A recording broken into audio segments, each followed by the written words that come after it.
Good evening, visitors. Welcome to the Australian War Memorial's Last Post ceremony. My name is Robert Adams, and joining us today from the Australian Army is Major General Jason Walk.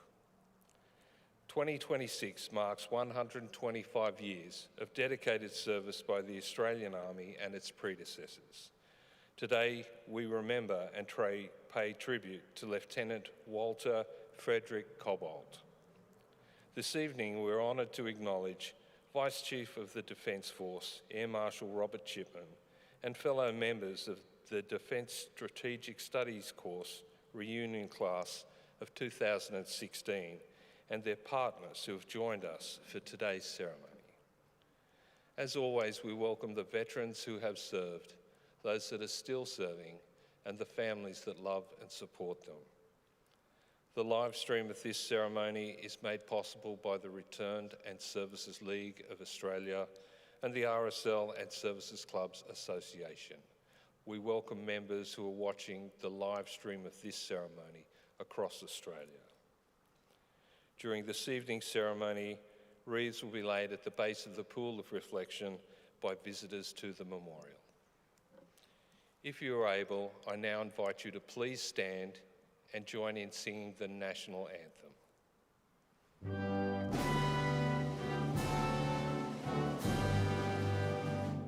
Australians, oh, let us rejoice, for we are one and free.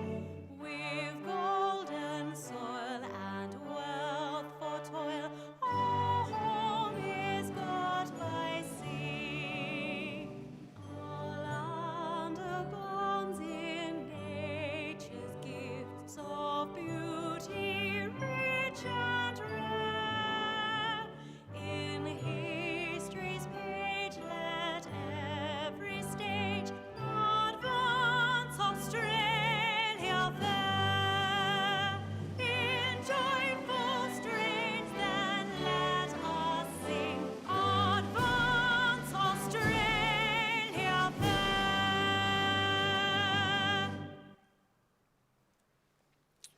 For those visitors who are able to do so, you may now be seated.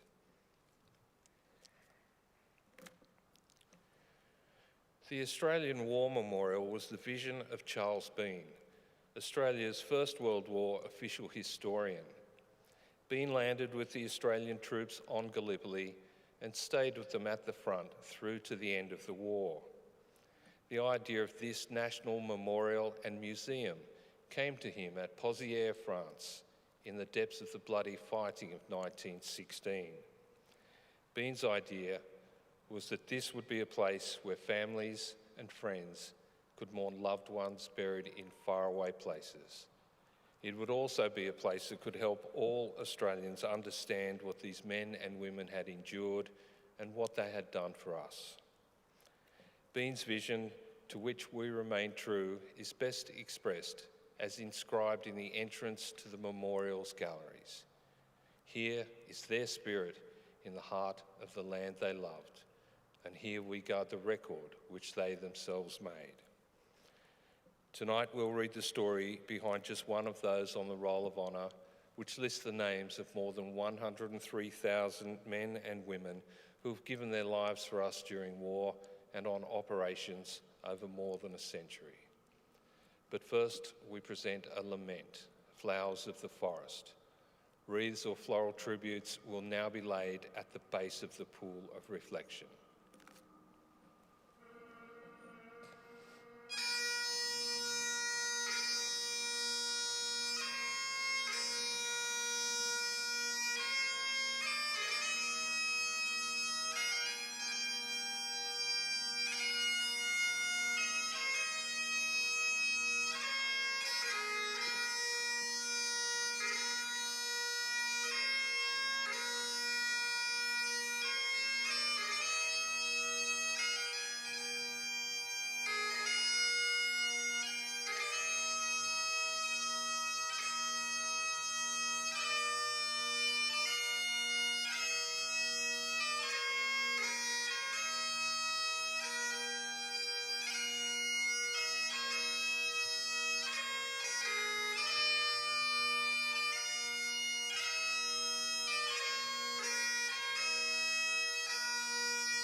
Today we remember and pay tribute to Lieutenant Walter Frederick Cobbold.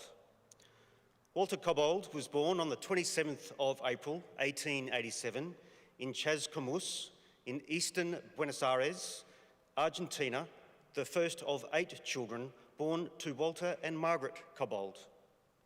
In 1907 he left Argentina and emigrated to Queensland.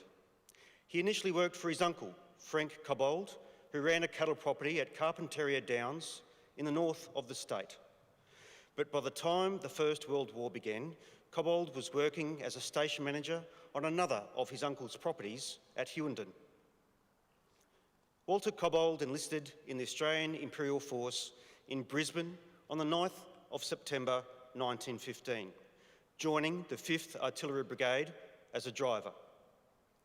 After several months' training, he embarked aboard the transport ship Buller on the 25th of November. Arriving at Alexandria in Egypt on the 21st of December, he joined the 20th Field Artillery Battery in early March 1916.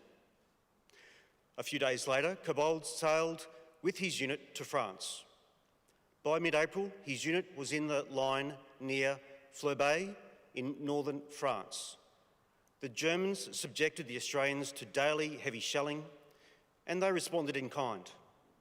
Cobbold transferred to the 22nd Field Artillery Brigade in May.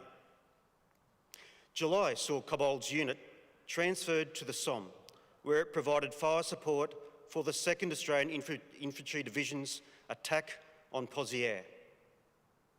In April 1917, Cobbold transferred to the 28th Infantry Battalion. He spent the rest of the month training as an infantryman and was promoted to temporary corporal the week after his return. The 28th Battalion spent the next 2 months in training, and at the beginning of July, Cobbold was sent to England to join No. 6 Officer Cadet Battalion at Oxford. He completed the course at the end of October and was commissioned with the rank of 2nd Lieutenant. He returned to France in mid-November and was back with the 28th Battalion by the end of the month. The rest of 1917 and early 1918 saw the battalion either in reserve or providing work parties to support units in the front line. Cobbold was promoted to lieutenant on the 1st of March 1918 and 4 days later was sent on leave to Paris. When the Germans launched their spring offensive at the end of March, the 28th Battalion moved from Belgium into France, taking up defensive positions near Dernancourt on the 7th of April. Cobbold was hospitalised with mumps shortly afterwards and was sent to Rouen to recover. By the time he returned to his unit a month later, the German spring offensive was drawing to a close.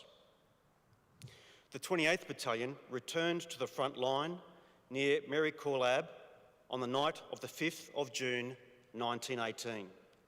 That night, the Germans attacked, but the battalion's Lewis gunners forced the enemy to retire with heavy losses. The next 4 days were spent making ready to capture Morlancourt Spur. Following a preparatory artillery barrage, the attack commenced at 9:45 p.m. on the 10th of June. As the men of the 28th Battalion advanced towards their objective, they came under machine gun fire. The battalion war diary reported that the first officer to fall gallantly leading his men was Lieutenant Cobbold.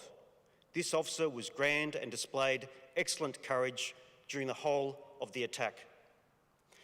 The battalion's commanding officer, Lieutenant Colonel Patrick Curry, wrote to Cobbold's father, telling him, "It may be some consolation for you to know that your son was extremely popular as well as being a most efficient officer." Cobbold's remains were buried in Frenvillars Communal Cemetery. The epitaph on his headstone reads, "Until the daybreak and the shadows flee away, Mother." He was 31 years old. 3 of Cobbold's siblings served in the British Army during the war. Norman, serving with the Scots Guards, was killed in Belgium in April 1916. James served with the Royal Engineers, returning to Buenos Aires in 1919. Elizabeth initially served as a driver with the Royal Air Force, then as an ambulance driver on the Western Front before returning home in 1920.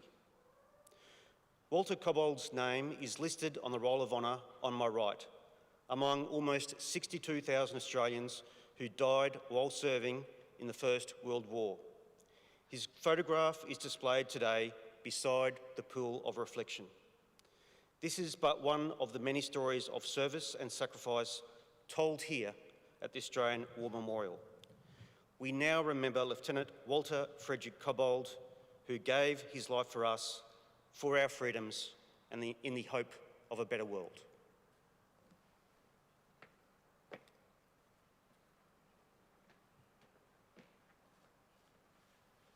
Please stand for the reading of the ode and the sounding of the last post.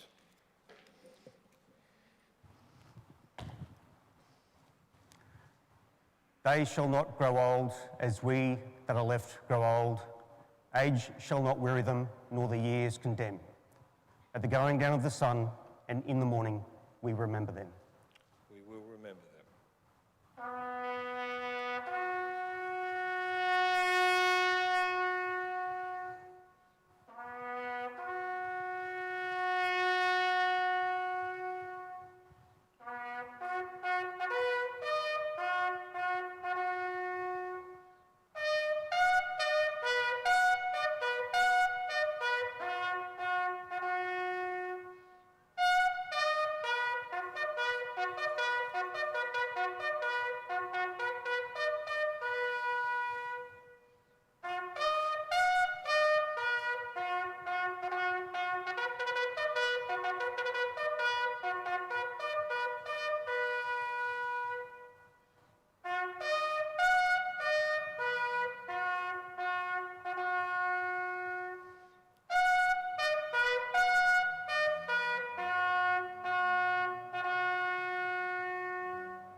Lest we forget. Lest we forget.